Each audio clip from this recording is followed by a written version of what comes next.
Welcome back. For a while now, there have been no threats or rhetorics between North Korean leader Kim Jong-un and U.S. President Donald Trump. That silence has got leaders worried what could be going on. The reclusive North Korean leader has been busy making changes to his government and possibly preparing to test launch another missile.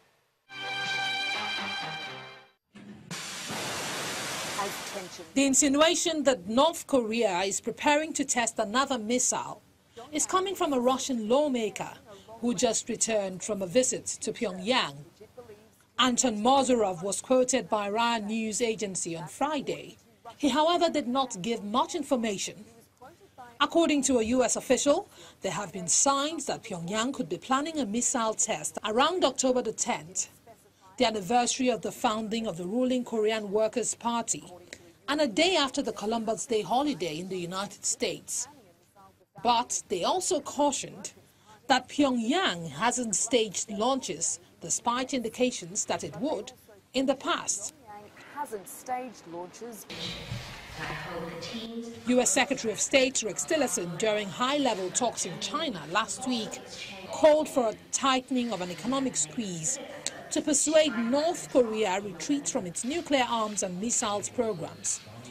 U.S. officials say Beijing appears increasingly willing to cut ties to North Korea's economy by adopting UN sanctions after long accounting for some 90% of its neighbors' foreign trade. While Tillerson has been seeking ways to dialogue with North Korea, President Donald Trump said via Twitter, no time should be wasted in trying to negotiate. His comments came a day after Tillerson disclosed that the United States was directly communicating with North Korea on its nuclear and missile program, but that Pyongyang had shown no interest in dialogue.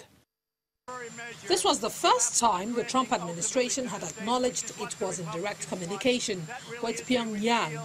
It came as Tillerson expressed hope for reducing tensions with North Korea, which is fast advancing its goal of developing a nuclear-tipped missile capable of hitting the U.S. mainland. Trump has vacillated between direct personal attacks of the North Korean leader and a willingness to negotiate.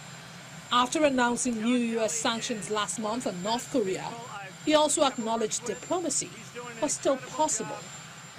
The Trump administration says it will not hold any talks with North Korea at this time, except for possible conversations about freeing U.S. citizens who have been detained there. We've been clear that now is not the time to talk. The only conversations that have taken place or that would be on bringing back Americans who have been detained, like that with Otto. Those were the type of conversations that this administration was willing to have. Beyond that, there will be no conversations with North Korea at this time. Meanwhile, Australian Prime Minister Malcolm Turnbull says 9 warships set for construction in 2020 will be fitted with long-range anti-missile defense systems to counter the threat of rogue nations. Australia's frigates will use Aegis combat systems and will make Australia's defense on the sea stronger than ever. So the choice of Aegis and the Saab systems is going to make the defence of our nation on the high seas stronger than ever, at every level and in every field, whether it is defending Australia from regional or global threats from rogue states like North Korea, from threats of terrorism, from threats right here at home. Your government, my government, is committed to keeping Australians safe.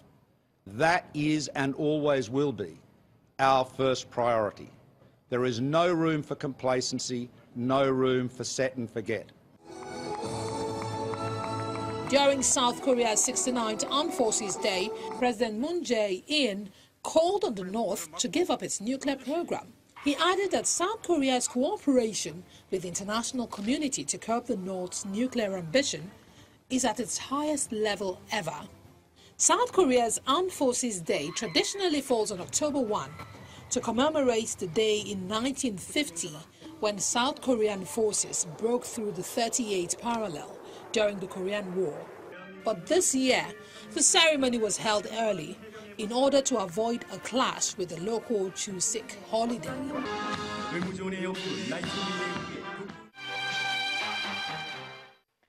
And here are other discussions in diplomatic circles. The U.S. mission to Turkey says it has suspended all non-immigrant visa services to all U.S. diplomatic facilities in Turkey on the grounds that it needed to reassess Turkey's commitment to its personnel. Last week, a U.S. consulate employee in Istanbul was arrested on charges of links to a cleric claimed for last year's failed coup, a move condemned by Washington as baseless and damaging to ties between the NATO allies. U.S.-Turkish tensions have risen over U.S. military support for Kurdish YPG fighters in Syria, considered by Ankara to be an extension of the banned PKK, which has waged an insurgency for 3 decades in southeast Turkey.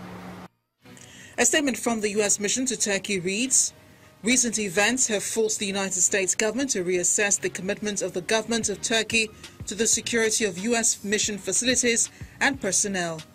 In order to minimize the number of visitors to our embassy and consulates while this assessment proceeds, effective immediately we have suspended all non-immigrant visa services at all U.S. diplomatic facilities in Turkey."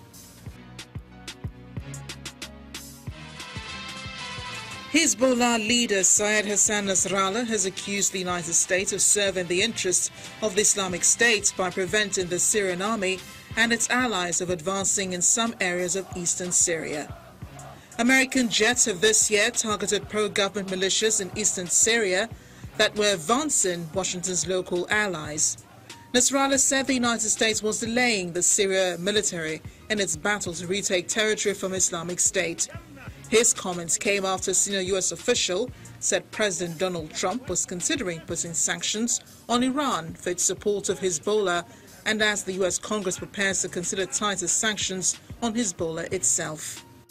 Security sources in Lebanon have said that Hezbollah has lost hundreds of fighters in Syria since it entered the conflict in support of Syrian President Bashar al-Assad in 2013 against rebel groups. Meanwhile, Turkey's President Tayyip Erdogan says his country is implementing a deal agreed with Russia and Iran to reduce violence in Syria's northern province of Idlib, in cooperation with Free Syrian Army rebel fighters. President Erdogan said the operation to implement the de-escalation deal, agreed last month in Astana, Kazakhstan, was necessary for Turkey's own security. Speaking at a conference for his AKP party, he was confident the operation would be successful.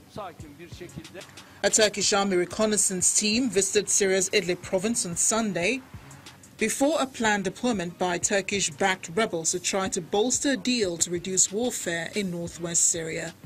The deployment risks bringing Turkey and the rebels it backs into conflict with the jihadist Tahrir al-Sham rebel alliance, which dominates Idlib and opposes the de-escalation zone between Ankara, Russia and Iran. Finally, U.S. President Donald Trump says Iran was a bad player that will be taken care of. He made the comment during an interview during which he did not elaborate. Under the 2015 accord, Iran agreed to limit its disputed nuclear program in return for the easing of economic sanctions. However, Trump is expected to announce soon that he will decertify the deal in a step that potentially could cause the accord to unravel.